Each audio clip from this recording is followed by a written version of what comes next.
point de vue neutre, je pense, si les juges ont véritablement bien apprécié toutes ces acrobaties, alors que l'Italien est en train de conclure pratiquement la finale du sol masculin. C'est l'Italien Paolo Bucci.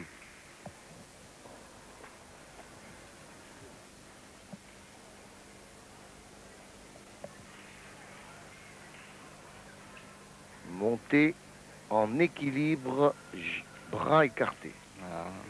Croix renversée, comme aux anneaux, mais c'est quand même plus facile au sol. Oui.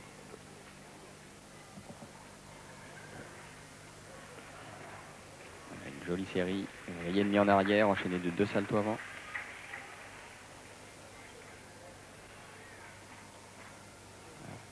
Paolo Bucci qui a à cœur de rattraper un petit peu sa barre parallèle, puisqu'il est certainement assez déçu de sa 2e place.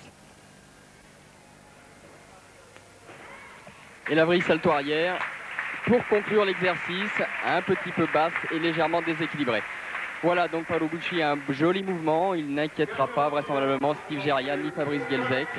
Et ni Mélissanidis, pour qui les juges n'ont pas eu beaucoup d'affection, puisqu'il n'obtient même pas 9,30. Ça c'est bon, malgré toutes les acrobaties qu'il nous a délivrées. En revanche, l'Italien Paolo Bucci reste encore en course pour une médaille, mais direct, avec les barres asymétriques. Et la première candidate, c'est Laure Gély, la Marseillaise. Attention, ça va voler haut. Une combinaison. Et qui va un premier lâcher de barre en Ginger par demi-tour. Une bascule barre inférieure. On remonte à la barre supérieure. Franchissement dorsal 4 chefs. Grand tour soleil. Accélération pour la sortie en double salto arrière carpé.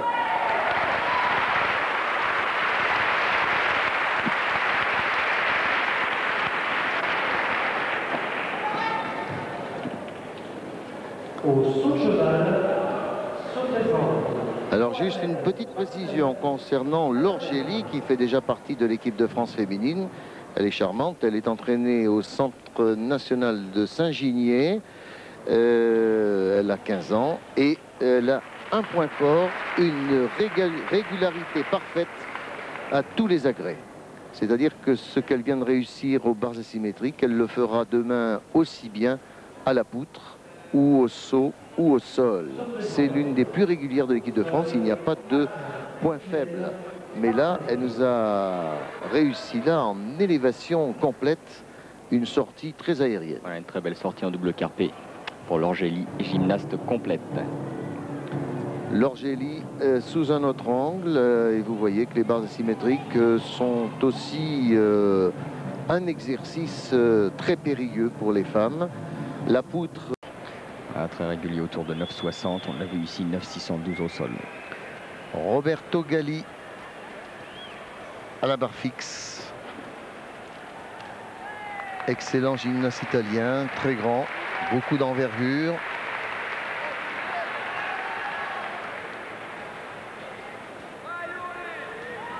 Nouvelle génération derrière Yuri Keki. On a vu le Stelder renversé en entrée. Ici, tour d'un bras. Franchissement dorsal 4 chefs d'un bras. Un nouveau tour d'un bras, franchissement dorsal 4 chefs. Il double la même figure.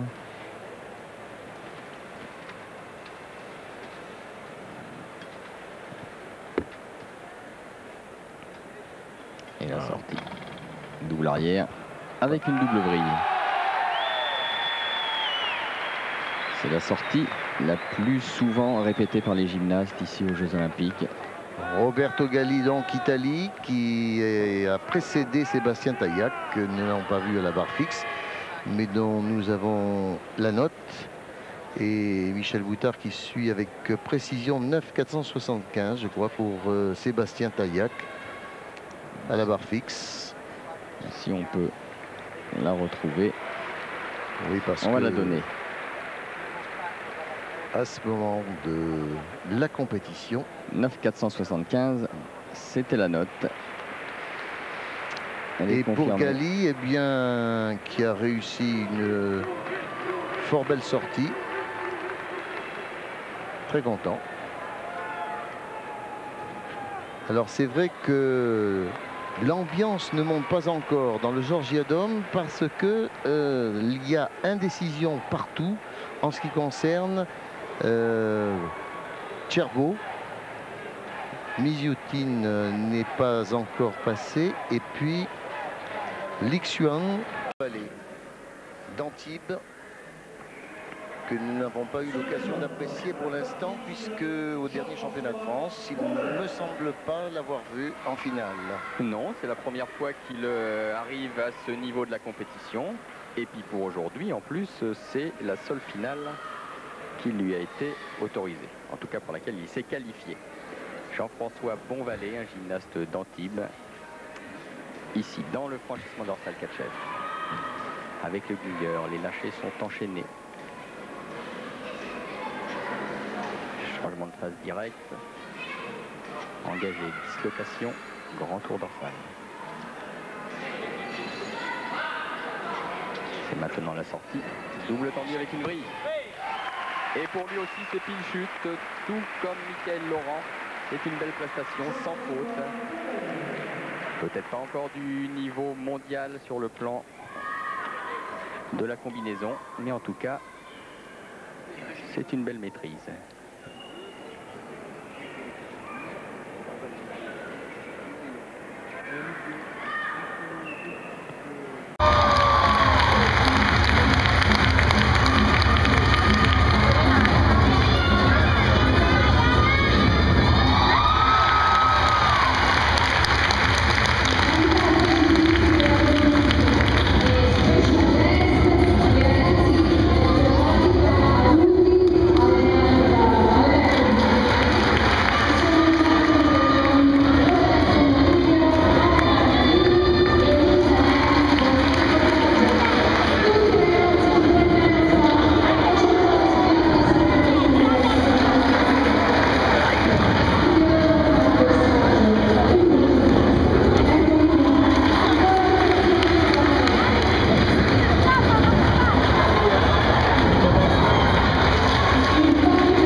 dire que Loukalienko a fait une école de théâtre et elle a appris à bien s'exprimer visuellement.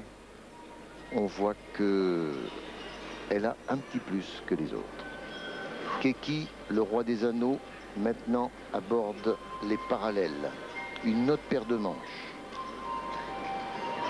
Entrée latérale. Saisit la barre, se concentre. Et équilibre en force sur une barre. Placement, maîtrise. Variant suspension plus coupé écart. Qui l'emmène tout à l'autre bout de la barre parallèle. Une nouvelle fois cet exercice. Le Eli, grand tour sur le bras en descendant. Oh, petite faute ici, relâchement dorsal. Demi-tour à l'équilibre. Et double carton.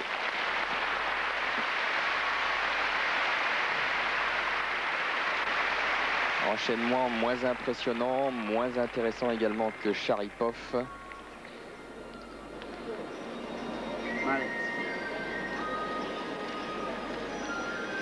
Ce sera très juste pour monter sur le podium dans cette finale de haut niveau.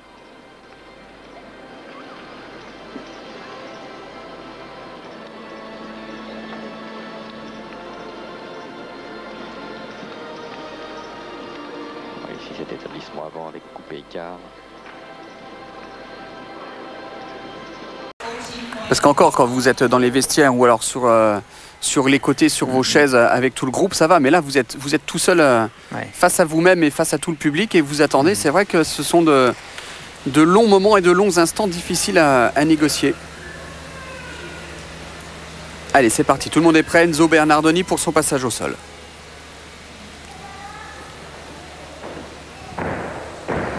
Il y a demi suivi de vrille. Hein.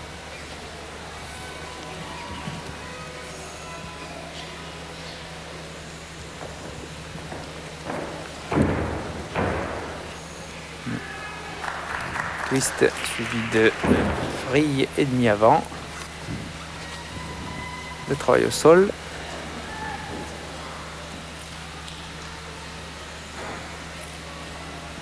Le grand écart, exercice de souplesse et de force ici, un écart renversé qu'on appelle écart italienne d'ailleurs, tiens.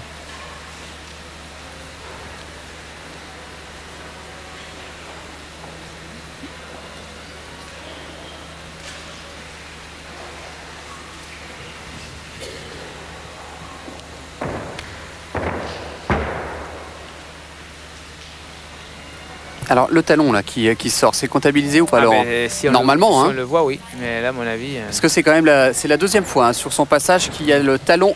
Bon là c'est flagrant, ça sera comptabilisé.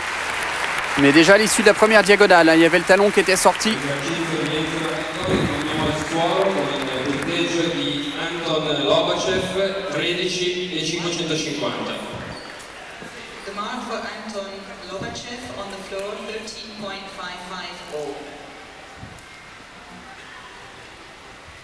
Il turno al volteggio della canadese Nancy Damianova. Al suolo si prepara Andrei Isaev.